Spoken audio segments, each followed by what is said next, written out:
Hi people, Moin back here again as always, Andrew, as usual. I haven't done a geolocation chart or an agricultural chart in a while. That is simply essentially the natal chart of a country or an establishment or similar, but generally speaking, a country. So yeah, today we're going to cover, as you can tell, based on the header as well as in the top left corner, Canada. Oh, Canada. Blah blah blah blah blah blah. Enough of that. Yeah, so let's get going. Gonna try to keep this as quick as possible, or do this as quickly as possible. Now, the first chart is ruled by Sagittarius, 17 degrees in Sagittarius specifically, which stands for the fact that geographically speaking, Canada is big. It's big, big as fuck. Okay, geographically speaking. Um, and in total, it's 28 degrees instead of the usual 30 degrees. Okay, so yeah, that's all there can be said about that. Large landmass. Second house stands for Canada's economy. You have thingy there, Pluto there in Capricorn, going retrograde. The retrograde doesn't apply in this context, and the second house is ruled by Capricorn as well, which stands for the fact that Canada has a strong economy, but it is prone to regression. That's what the retrograde stands for. That's the only context in which the retrograde applies. Third house ruled by Aquarius, you've got Saturn there in Pisces going retrograde, which stands for day-to-day life overall. And the fact that Pisces is there stands for the fact that Canada is quite a cold country, okay? Or certain sections of it which can hinder or hamper day-to-day movement, transferring, commuting, and whatnot.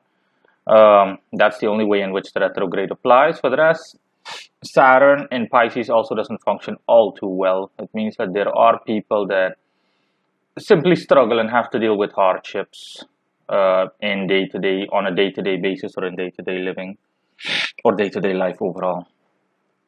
And this applies especially to the men. Um, Fourth house, you've got is ruled by Pisces, and you've got Neptune there in Pisces, going retrograde. Again, I already was referring to the cold. Neptune there stands for the fact that Canada also has a lot of water surrounding it as well as in it. So think of lakes, rivers, and whatnot.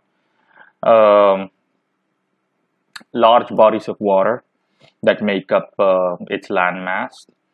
Um The retrograde, again, is simply a reference to the cold, that these lakes freeze over during winter time and they can become a hazard to people, as well as the wildlife, arguably.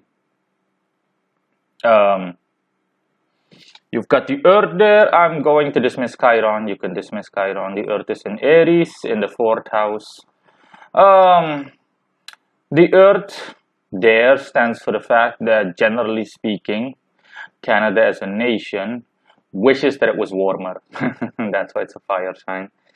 They wish that it wasn't so cold at certain occasions or on certain occasions. Fifth house is ruled by Aries, stands for the entertainment industry. Um, and that's why you're seeing the North Node also being in Aries there, and as well as the fact that the house is ruled by Aries. So what I said about the warmth applies here. People in the entertainment industry or the entertainment sector as a whole also wishes that what the Earth said was the case. Jupiter is in Taurus going retrograde. Jupiter in Taurus there stands for the fact that there is a lot of money invested in the entertainment industry as well as made from it. The retrograde stands for, again, the fact that things can be prone on occasion, or let's just say on an annual or decade long basis, all of a sudden to take a dip, or worst case scenario, nosedive. And then we have the sixth house, and you ruled by Taurus, and Uranus is also in Taurus. They're going retrograde. The sixth house stands for work, and the fact that Uranus is there stands for the fact that Canada has a good technological hub, or is a good technological hub. Think of Silicon Valley and whatnot. Not literally Silicon Valley, but there is a good deal of the technological sector in Canada does well, and a good deal of people work for it. It makes up a good deal of its labor force. Um, Uranus in Taurus simply stands for an income, but the retrograde stands for the same thing that I said with all the other things that have gone retrograde ever since Pluto.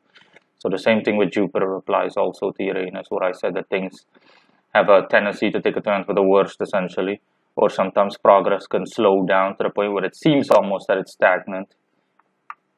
The seventh house, ruled by Gemini, stands for the fact that relationships amongst people living in Canada, so let's just refer to them loosely as Canadians, people that simply live in Canada permanently or at the very least long term, these people interact with each other through dialogue. That's why it's ruled by Gemini.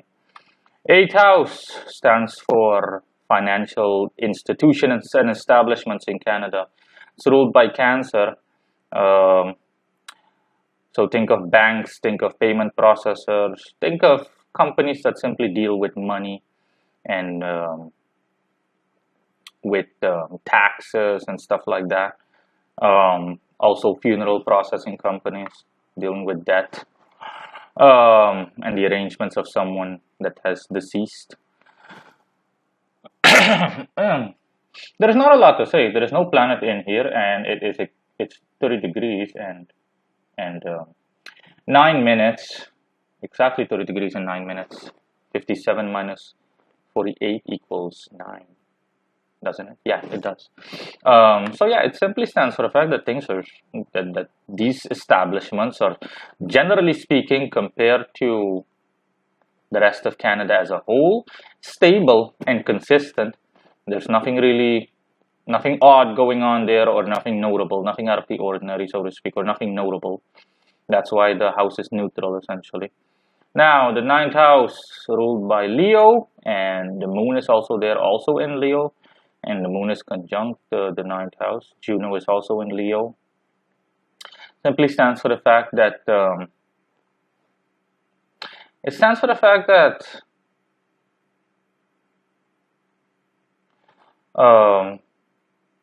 how should I put this? Um, the moon is a reference to women as well in Leo, and Leo stands for romance.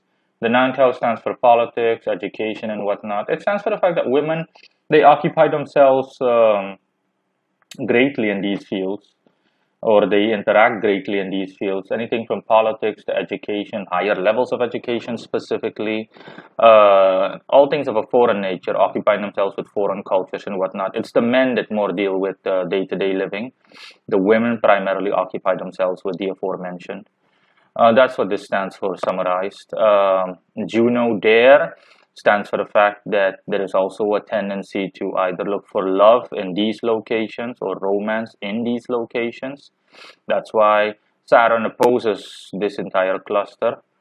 Um, it is both an opposition as well as a conjunction in reality, because the men that women interact with at a romantic level or otherwise are either adjacent the areas of life that they occupy themselves with or in, or the men by coincidence, what very few men there are. So in a matter of speaking only or strictly, they sorry, they essentially quote unquote happen to be um, around these areas of life in a matter of speaking. You've got Venus and you've got Lilith, both 0 degrees in thingy, in Virgo, separated only by 14 minutes. Now, both of these don't function well in Virgo. They're both weak in Virgo. It essentially stands for the fact that people have it in these sectors have a tendency. People that work in politics, like I said, educational system, anything like that, anything that has to do with foreign cultures or learning about foreign cultures or dealing with foreigners. Think of the hospitality sector. Think of hotels and stuff like that. People have a tendency they love working, especially women. They love working in these sectors, in these industries, but they have a tendency to suffer from overwork, and they have a tendency to be naggy. It's like fluctuant, unstable. Sometimes they work too much, other times they're too lazy and they don't want to work at all, and it just goes on. And they have a tendency to either be critical or be subject to criticism from, for example, their supervisors or otherwise. It it's like some kind of level of emotional instability that they display, whether it be in secret or otherwise in these aforementioned industries. But generally speaking, they do it in secret. That's why Lilith is also here. Lilith stands for the fact that they try to hide their emotions from the world, essentially.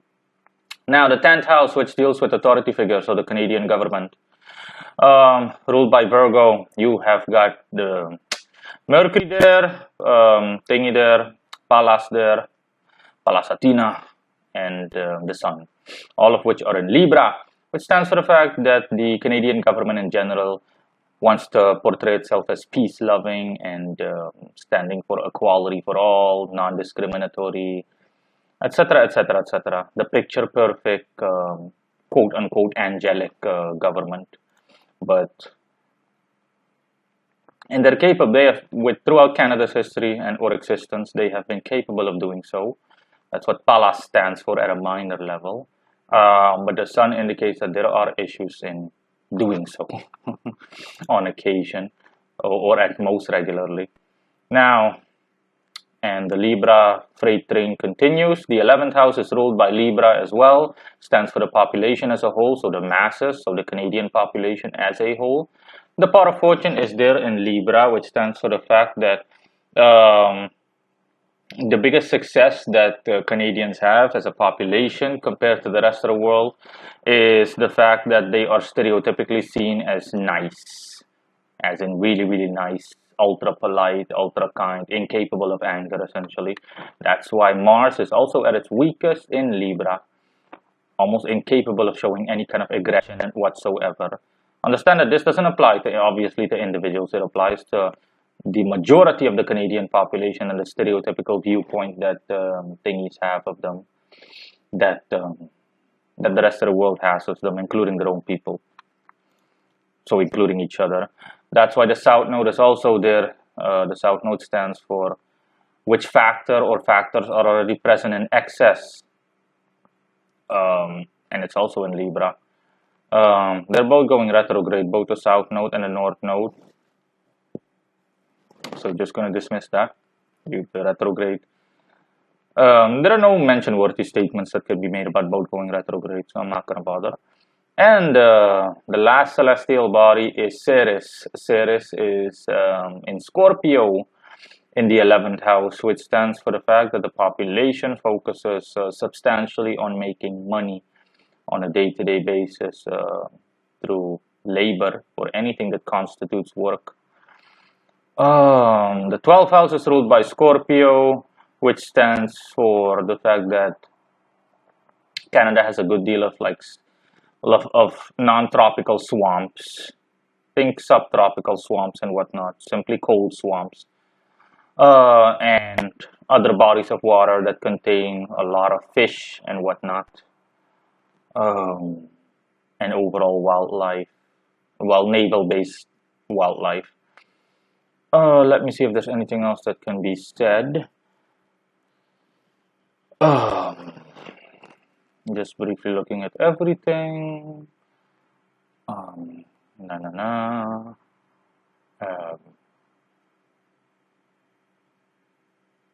Oh yeah. The 9th house, okay, is let me see. Hold on. Let me briefly check.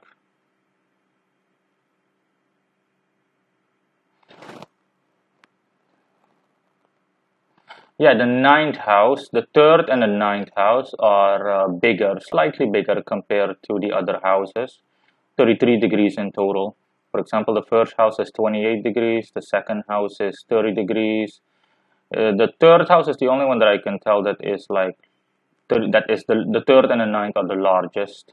And the 9th house has a good deal of activity with 4 celestial bodies in them. I think it's the only one, yes. The 2nd house only has 1 body, the 3rd house 1 body, the 4th house has 3 bodies, but Chiron, we're going to dismiss Chiron. The 5th has 1, the 6th has 1, the 10th has 3, and the thing has 3. 4 if you count the south node, the 11th house. The 7th, the 8th, the 1st, the 12th, yeah, all of those are they're empty.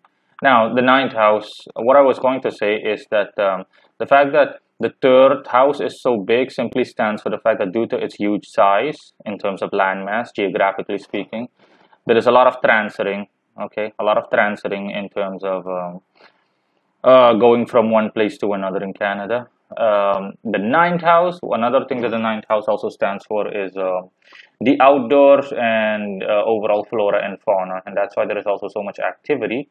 That's why it's ruled by Leo, and that's also why it's so big. It stands for the fact that with the large land mass, Canada also has a good deal of wildlife, a good deal of flora and fauna about itself. But for the rest, that is all that can be said. There is nothing else really. And the wildlife is generally speaking stable. Think of bears, think of wolves, and whatnot. Animals that thrive in colder climates. I'm checking to see if there's anything else that can be extracted in the way of information. And no, that's just it. That's why it's ruled by Leo. That's why it's ruled by Leo. Yeah. Let's briefly just cover the zodiac signs, honestly, that rule the houses. The ones I haven't done already. Let me see. I've already covered all of them. I was going to say that the reason that the 10th house is ruled by Virgo is simply stands for the fact that the Canadian government is critical overall, as in critical of its citizens and anyone that falls under their rule, so to speak, as well as literally, up to a certain degree or extent. Yeah, and that's all. Nothing else. Enjoy, especially Canadians. Goodbye for now.